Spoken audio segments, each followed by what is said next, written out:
Спустя все это время, ты все еще не освоилась в своей роли солдата. Я не наслаждаюсь болью, которую я приношу, но не похоже, что ты это понимаешь. Все еще цепляешься за эти людские эмоции? Похоже, нам стоило оставить тебя в той яме. Вечно гореть.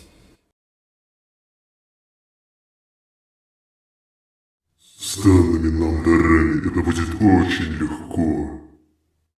Но с каждым разом, когда я его использую, тем больше я забываю. Прошлое нас больше не сдерживает. Чем дольше ты за него держишься, тем слабее ты становишься. Думаешь, это когда-нибудь кончится? Нет, и это не важно. Мы пришли сюда, чтобы сделать свою работу. Разумеется, мы же ничто, кроме как солдаты.